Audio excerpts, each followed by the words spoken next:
जय गुरु जी। गुरु जी की संगत को मेरा सादर प्रणाम और गुरु जी को मेरा कोटि कोटि प्रणाम। मेरी आवाज आ रही है आपके पास?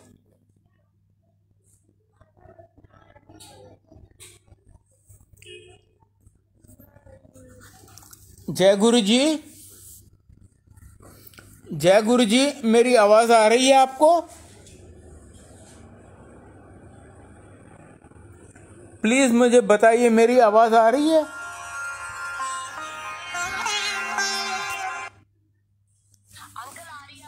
अच्छा, थैंक यू। जय गुरु जी। गुरु जी को मेरा कोटि कोटि प्रणाम और सारी संगत को भी मेरा सादर प्रणाम। ये मेरा सौभाग्य है कि आज सोनिया कथूरिया के सौजन्य से फिर मुझे अवसर मिल रहा है आपके साथ सत्संग करने का, क्योंकि गुरु जी कहती हैं जो सत्संग करे उसका भी कल्याण, जो सत्संग सुने उसका भी कल्याण। आज मैं आपको अपने छोटे बेटे के बारे में बताता हूं। मेरा छोटा बेटा है तो इंजीनियर, इलेक्ट्रॉनिक्स इंजीनियर है, पर वो शेयर ट्रेडिंग का काम करता था। एक दिन गुरुजी उसको कहते हैं कि वो गुरुजी तो जानी जाना है, वो जानते तो सब हैं, फिर भी एक दिन उससे पूछते हैं तू क्या करता है? इसने बताया। कहते हैं नहीं, ये काम बंद कर दो, तू नौकरी कर। रात को एम्पायर स्टेट में गुरुजी ने उसको ये आदेश दिया। अगले दिन सवेरे से इसने वो काम तो बंद कर दिया, पर वो नौकरी में इंटरेस्टेड नहीं था। कहता था नहीं, मैं किसी के अंडर नहीं काम कर सकता। उसने नौकरी के लिए ट्राई नहीं किया। ठीक है, कुंवारा है, माँ बाप के साथ रह रहा है, खाना पीना लटा कपड़ा सब मिल रहा है। 6-8 महीने बीत गए। एक दिन फिर गुरुजी उससे पूछते हैं तू क्या करता है? ये बड़ी चालाकी से कहता है गुरुजी अभी तक तो नौकरी मिली नहीं है। ये नहीं कहता कि मैंने नौकरी के लिए कहीं कोशिश ही नहीं की, कहता है गुरुजी अभी तक तो नौकरी मिली नहीं है। गुरुजी कहते हैं 10 दिन में मिल जाएगी। उस 10 दिन में से 8 दिन बीत गए, इसने कहीं नौकरी के लिए अप्लाई भी नहीं किया। 8वें दिन शाम को इसको किसी प्लेसमेंट एजेंसी से फोन आता है, भाई साहब आपने 2-3 साल पहले कहीं नौकरी के लिए अप्लाई किया था, आप अभी तक इंटरेस्टेड हो नौकरी में? कहता है हाँ जी। कहती है कल सवेरे 11 बजे फलां जगह पे इंटरव्यू के लिए पहुंच जाना। हमारे घर से कोई 2 किलोमीटर दूर सुशांत लोक बी ब्लॉक में, गुड़गांव में। और ये शाम को अपॉइंटमेंट ऑर्डर लेके आ गया था। गुरुजी ने कहा था 10 दिन में मिल जाएगी, तो इसको 9वें दिन में मिल गई। गुरुजी का वचन तो कभी गलत हो नहीं सकता, 11वां दिन तो हो नहीं सकता। इसको नौकरी मिल गई। अब मैं इसकी शादी का बताता हूँ। ये वैसे स्पिरिचुअली काफी एडवांस्ड है, इनफैक्ट मेरे से भी ज्यादा। वो कहता था नहीं, मैं तो शादी वादी नहीं करूंगा, इस झंझट में कौन पड़ेगा, मैं तो बैठ के सारा दिन मेडिटेशन करूंगा, कोई लड़की मुझे समझ पाएगी नहीं, मैं उसकी जिंदगी क्यों खराब करूं। पर गुरुजी को हमसे ज्यादा पता है ना, उनको तो हमारे पास प्रेजेंट फ्यूचर जन्मों का सब पता है।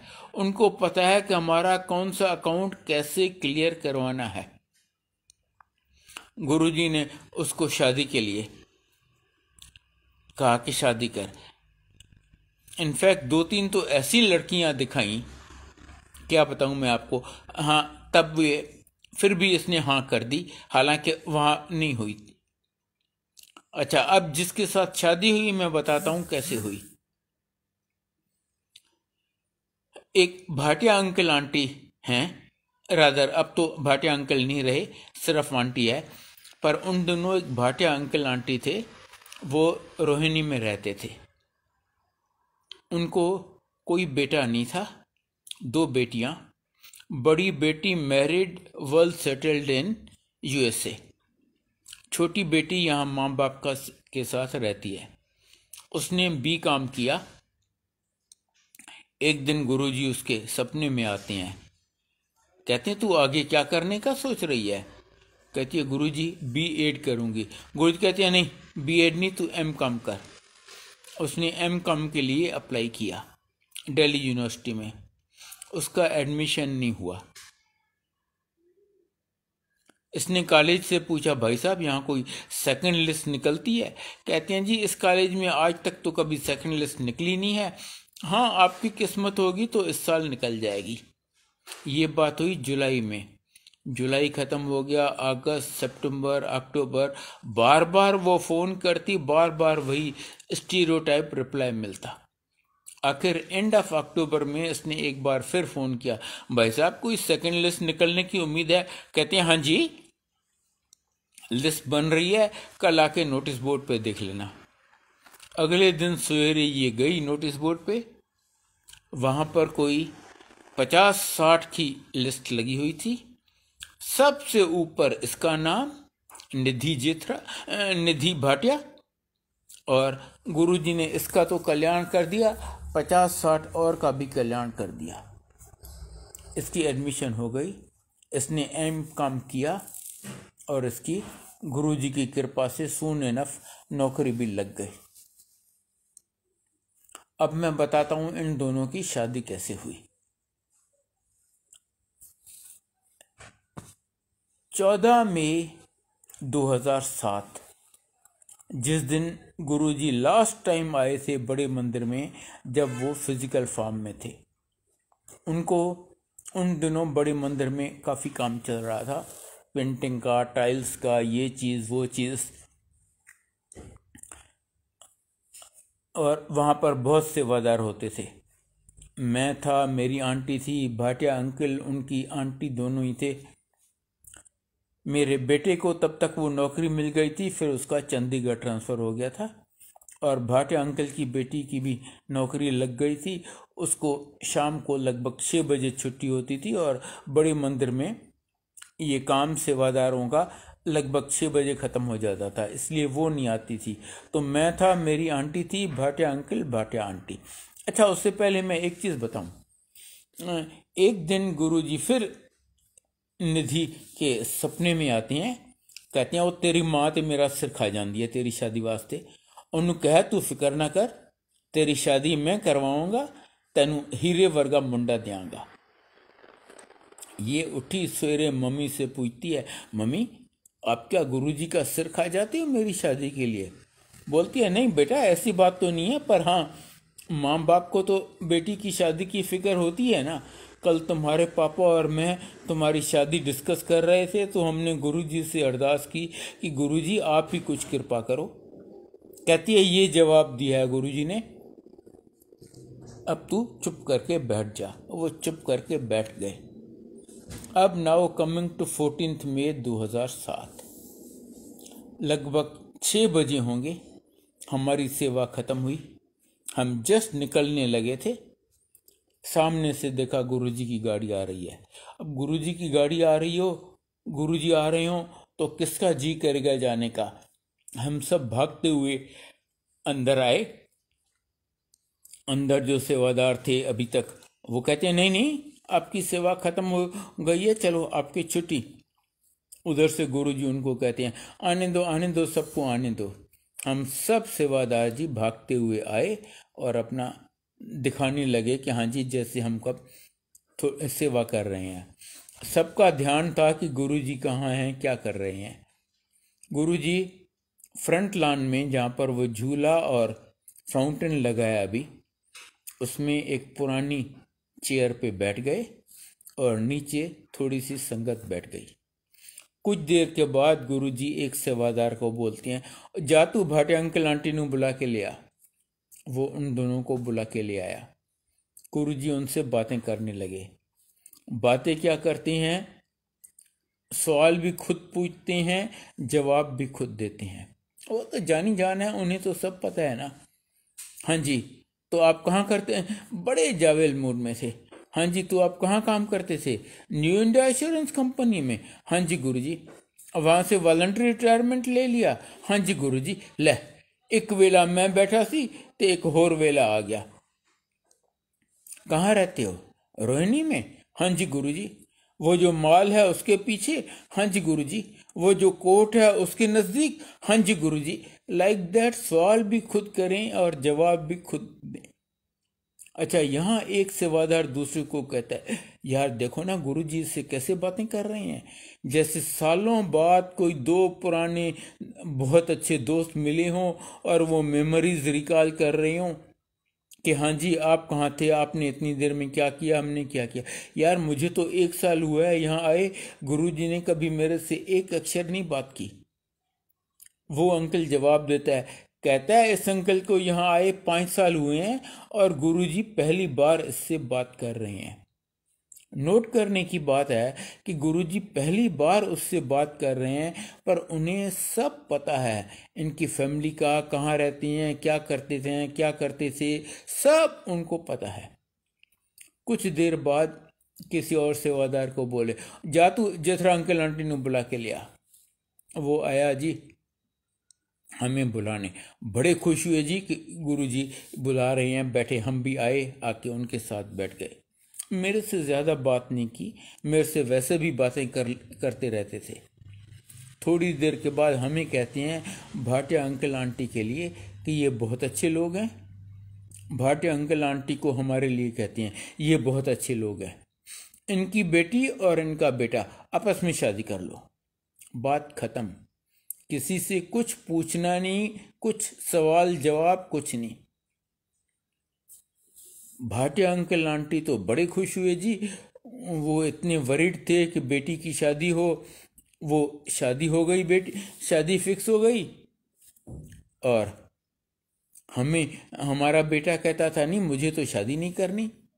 हम घर आए, उन दिनों इतने मोबाइल फ़ोन तो हुआ नहीं करते थे, हमें मोबाइल नहीं था हमारे पास। हम घर आए, घर आके लैंडलाइन से हमने बेटे को चंडीगढ़ में फ़ोन किया कि बेटा गुरुजी ने तेरी शादी फिक्स कर ली। कहते हाँ, आपने मान कैसे लिया, आपको पता है ना मुझे शादी नहीं करनी। हमने कहा भैया देखो, हमारी तो गुरुजी से बहस करने की हिम्मत नहीं पड़ती, तुम्हें जो करना है कर लो, पर हाँ उन्होंने तेरी शादी फिक्स कर ली है। जनाब उसने ऑफिस से छुट्टी ली और वो आ गया यहाँ पर कि मैं गुरुजी को बोलूँगा, नहीं नहीं मुझे शादी नहीं करनी। 27 मई 2007, जिस दिन लास्ट टाइम गुरुजी ने एम्पायर स्टेट में संगत की थी, जब वो फिजिकल फॉर्म में थे। लगभग 3 बजे हमारी लैंडलाइन पे फ़ोन आता है। मेरी आंटी उठाती है, पूछती है आप कौन बोल रहे हैं। मैं गुरुजी बोल रहा हूँ। हाँ जी गुरुजी, आज तुम सब लोग एम्पायर स्टेट आ जाओ। तब तक एम्पायर स्टेट में रूल हो गया था कि आप हफ्ते में 1 दिन जा सकते थे, और हमारा दिन था फ्राइडे। तो वो कहती है, गुरुजी हम तो फ्राइडे को आते हैं, हम तो परसों होके आए हैं। गुरु कहते हैं नहीं नहीं आज आ जाओ सब। हम तो समझ गए कि गुरुजी ने शादी फिक्स की है और बेटा मान नहीं रहा, आज तो हमें अच्छी खासी डांट पड़ेगी। मेरी आंटी, हमने सोचा कि अरे भाटिया अंकल की, भाटिया आंटी की तो 5-6 बहनें हैं, एक ब्रदर है, भाटिया अंकल के भी हैं, वो तो इतने लोग हो जाएंगे, हम अकेले पड़ जाएंगे। मेरी आंटी ने, हमारा दामाद बाय चांस वहाँ बैठा हुआ था, वो गुरुजी को नहीं बिलीव करता, कभी गुरुजी से नहीं मिला, और फिर भी मेरी आंटी ने उससे रिक्वेस्ट किया, बेटा आप चलोगी हमारे साथ एम्पायर स्टेट आज मॉरल सपोर्ट के लिए। हालांकि हमें मन में डर था कि ये जैसा बंदा है, ये शायद गुरुजी के पांव भी नहीं छुए। वो इमीडिएटली कहता है, हाँ हाँ मम्मी मैं चलूँगा, और हम उसको लेके गए। वहाँ पर कोई बात नहीं हुई, कोई डिस्कशन नहीं हुआ। गुरुजी उस दिन लड्डू थे, लड्डू प्रसाद था, मोतीचूर के लड्डू। गुरुजी ने वो लड्डू बांटे, सारी संगत को एक एक एक लड्डू दिया। मेरे बेटे को 2, भाटिया अंकल की बेटी को 2। उसके बाद अनाउंस किया, आप दोनों की शादी हो गई। आपको फेरे, आप दोनों की शादी हो गई, आपको फेरे डालने तो डाल लो, नहीं डालने तो वो भी नहीं डाल लो, शादी हो गई। मैंने तो उसकी मिठाई भी बांट दी। पर उन्हें पता है ना हम कैसे लोग हैं, तो उन्होंने कंडीशन रखी, शादी बहुत छोटी सी करना, 25 लोग इनकी तरफ से, 25 लोग इनकी तरफ से, उससे एक ज्यादा नहीं होना चाहिए। और संगत से किसी को नहीं बुलाना। संगत को तो मैंने मिठाई बांट दी ना इनकी शादी की। फिर हमने, अच्छा, हमारे लिए ये इतना प्रॉब्लम हो गया, हम 8 भाई बहन हैं, कईयों को बेटा बहू बेटी दामाद, मेरी आंटी को 4 भाई बहन हैं। अच्छा, मुझे 3 भाई और हैं, हम कुल 4 भाई हैं। उनमें से 2 की उस डेट को डेथ हो चुकी थी। जो एक था मेरे से इमीडिएटली छोटा, वो दिल्ली में ही रहता है, आनंद विहार में। वो गुरुजी को नहीं मानता था। तो हमने उसको बोला, भैया शादी में या तुम और तुम्हारी आंटी आएंगी, तुम और भाभी आओगे, या तुम्हारा बेटा बहू, चारों नहीं।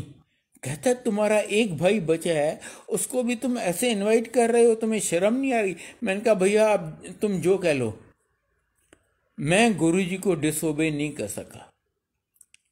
फिर हमने गुरु पूर्णिमा के दिन को शादी की, और रात को इन्होंने आके बड़े मंदिर में गुरुजी की ब्लेसिंग्स ली। और हमने स्ट्रिक्टली रेस्ट्रिक्ट किया।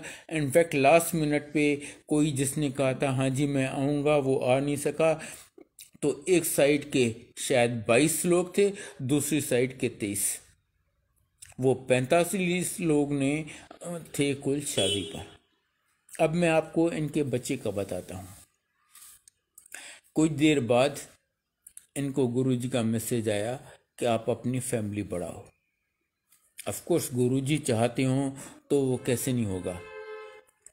बेटे बहू ने प्लान किया, और गुरुजी की कृपा से सून इनफ मेरी बहू ने कंसीव किया। जब वो एक्सपेक्टिंग थी, हमें गुरुजी से बहुत इंडिकेशंस मिले कि इसको लड़का होगा। और गुरुजी की इंडिकेशन आप जानते हैं कभी गलत नहीं होती।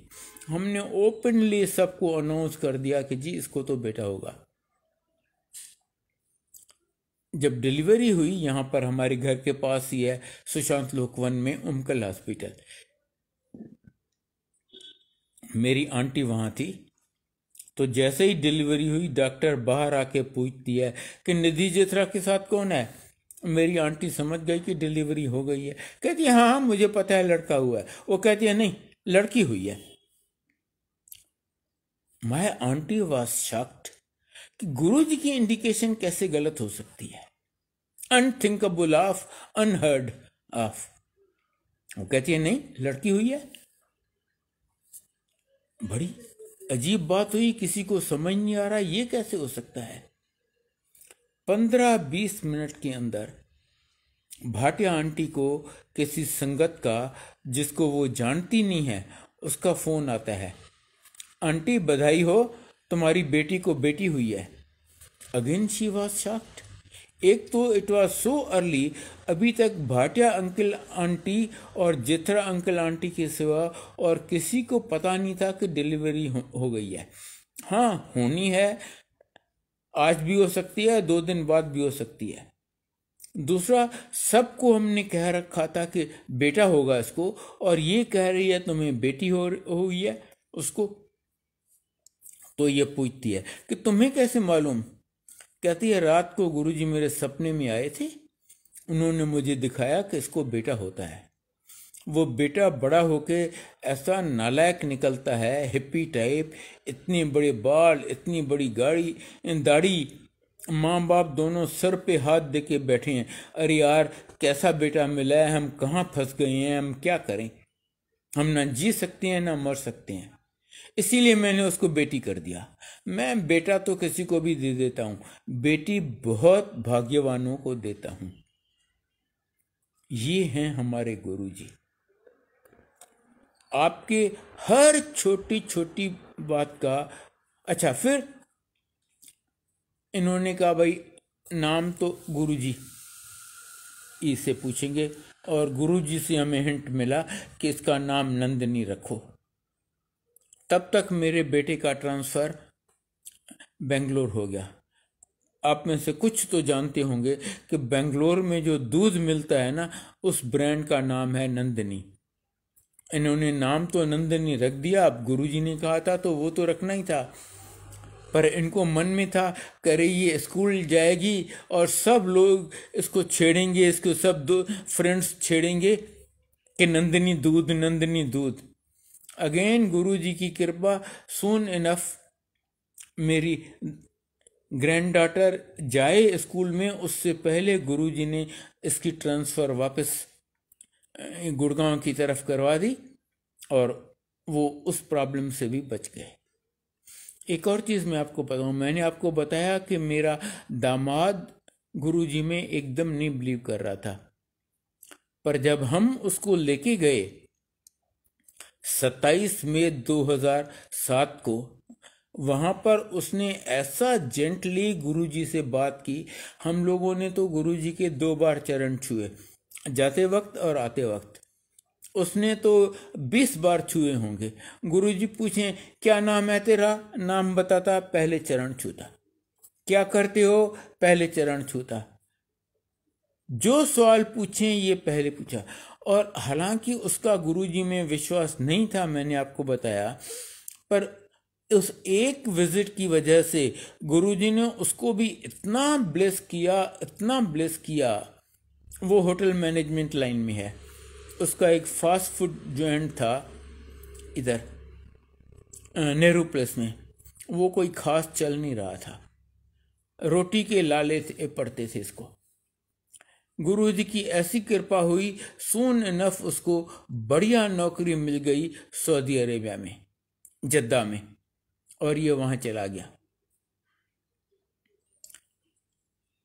अच्छा, एक और चीज, वो पहले ये भी काम करता था कि जो फ्रोजन फूड आता है ना, मछलियाँ बाहर से, ये वो लेके होटल्स में सप्लाई करता था, वो भी नहीं चलता था। गुरुजी ने एक दिन मेरे को कहा कि तू उसको बोल ये काम बंद कर दे, ये अच्छा काम नहीं है।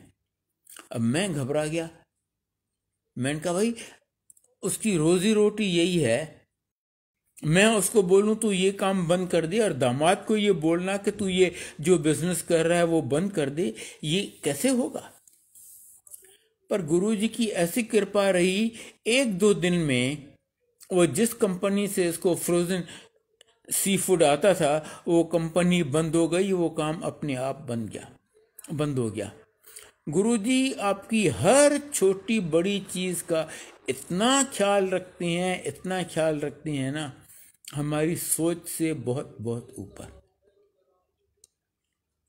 आई डोंट नो, इस जन्म में तो हमने कुछ ऐसा नहीं किया to deserve A Guru like him. ये उनकी मेहर है कि उन्होंने हम जैसों को भी अपनी शरण में बुलाया है, अपनी शरण दी है, और पल पल पे रोज इतनी ब्लेसिंग्स देते जा रहे हैं, इतना कर रहे हैं हमारे लिए। मुझे और मेरी फैमिली के लिए उन्होंने इतना किया है, मैं याद नहीं रख सकता और आपको बता नहीं सकता, और आप सोच नहीं सकते। मैं आपको कुछ बताता हूँ, मुझे उन्होंने पता नहीं कितनी बार न्यू लाइफ दी है, पता नहीं कितनी बार, जिसमें से एक बार तो मैं मर गया था, एम्स ने मुझे डेड डिक्लेयर कर दिया था, गुरुजी ने जिंदा कर दिया, कौन सी बड़ी बात है। मेरी आंटी को 2-3 बार न्यू लाइफ दी है, बड़े बेटे को, छोटे बेटे को, बेटी को, उनके बच्चों को, स्पाउस को, सबको पता नहीं कितनी बार सीवियर एक्सीडेंट से बचाया है, जहां पर ऑलमोस्ट कोई चांस ही नहीं था कि हम बच सकें, और हम बाल बाल बच गए हैं सिर्फ गुरुजी की मेहर से। एक छोटा सा इंसिडेंट आपको सुनाता हूं। जनवरी 2017 का, मेरी दोहती का, मेरी बेटी की बेटी, उसने कोई 3-4 महीने पहले नई गाड़ी ली थी, बेलिनो। वो जा रही थी चंडीगढ़ कोई मैरिज अटेंड करने। गाड़ी वो चला रही थी, बगल में उसका भाई बैठा है, पीछे माँ और नानी। गुड़गांव से लगभग 60 किलोमीटर दूर मूर्थल के पास पता नहीं क्या हुआ, मल्टीपल एक्सीडेंट। एक गाड़ी को दूसरी ने पीछे से ठोका, दूसरी को तीसरी ने, तीसरी को चौथी ने, चौथी या पांचवी गाड़ी इसकी होगी।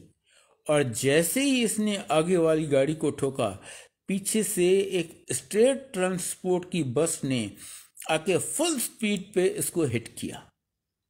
गाड़ी का तो कबाड़ा हो गया, फ्रंट एक्सल टेढ़ा हो गया, आगे के दोनों टायर्स बर्स्ट कर गए, डिक्की एकदम पिचक गई, गाड़ी चलने लायक नहीं रही। मूर्थल से गुड़गांव तक 60 किलोमीटर टो करवा के ले आनी पड़ी। गाड़ी ठीक करवाने में 1 लाख से ज़्यादा लगा। ऑफ कोर्स नई गाड़ी थी, इंश्योरेंस था, almost all of it insurance company ने पे किया। और आप समझ सकते हैं इतना सडनली ये जो एक्सीडेंट हुआ, किसी को गुरुजी बचाओ या जय गुरुजी या कुछ कहने का अवसर ही नहीं मिला। पर ऐसे सीरियस एक्सीडेंट में किसी पैसेंजर को जरा सी खरोंच नहीं आई। इनफैक्ट जो अगल बगल में जब एक्सीडेंट हुआ लोग इकट्ठे हो गए, दे रिफ्यूज टू बिलीव। कहते हैं आप पैसेंजर, आपको किसी को कोई चोट नहीं आई? हमने कहा नहीं भाई, किसी को जरा सी चोट नहीं आई। किसी ने एक पेन किलर भी नहीं लिया। ये हैं हमारे गुरुजी, यूं आपको हथेली पे उठा के रखते हैं। हथेली पे उठाने का मुझे एक और इंस्टेंस याद आ रहा है, अगस्त 2011 का। गुरुजी के चोला छोड़ने के लगभग 4 साल बाद मंडे का दिन था। उन दिनों बड़े मंदिर में काफ़ी काम चल रहा था, अगेन बहुत से वादार हुआ करते थे। मैं वहाँ पर था। एंड ऑफ अगस्त, काफ़ी बारिश हुई थी उस दिन। मुझे मेन हॉल के जस्ट आउटसाइड एक पेडिस्टल फैन को शिफ्ट करना था। पेडिस्टल फैन बहुत हेवी था और उस दिन बहुत बारिश हुई थी। जैसे ही मैंने दोनों हाथों से उस फैन को पकड़ के अपनी तरफ खींचा, मेरे दोनों पैर आगे खिसक गए और मैं पीठ और सर के बल जाके गिरा। वो पेडिस्टल फैन मेरे ऊपर, मैं तो वहीं दब गया। इधर से 2-3 अंकल भागते हुए आए, आके पहले फैन उठाया, फिर मुझे उठाया। कोई मेरे सिर की मालिश कर रहा है, कोई मेरे पीठ की मालिश कर रहा है। कहते हैं अंकल आपको तो बहुत चोट लगी होगी। मैंने कहा नहीं, मुझे तो कुछ भी नहीं हुआ, जबकि मुझे सीवियर ऑस्टियोपोरोसिस है। जिस तरीके से मैं गिरा था, ये निश्चित है कि मेरी स्पाइन, रीढ़ की हड्डी 2-3 जगह से टूटती और मेरी बाकी जिंदगी या कोमा में या कम से कम बिस्तर पे गुजरती। पर गुरुजी की कृपा से मुझे कुछ भी नहीं हुआ। मैंने एक पेन किलर भी नहीं लिया। अब आप मोर इम्पॉर्टेंट पार्ट सुनिए। जब मेरे साथ ये हुआ, just outside the main hall, मेरी अपनी आंटी मेन हॉल में बैठी हुई थी, शब्द सुन रही थी ध्यान में। उसको पता नहीं था कि मेरे साथ क्या हुआ है। वो ध्यान में देखती है कि गुरुजी मेन ड्राइवे में, मंदिर के ड्राइवे में पैदल चल के आ रही हैं और एग्जैक्टली जैसे मैं गिरा हूं गुरुजी गिर जाते हैं। तो वो गुरुजी को कहती है, गुरुजी आप तो हम लोगों को बचाती हैं, आज आप कैसे गिर गए? गुरुजी कहते हैं नहीं नहीं, मैं गिरा नहीं हूं, आज बारिश है ना, आज मेरी संगत के बहुत लोग यहाँ गिरेंगे, मैंने उन सब का कष्ट अपने ऊपर ले लिया है। ये हैं हमारे गुरुजी। हम सब बहुत भाग्यशाली हैं कि ऐसे गुरुजी ने हमें शरण दी है।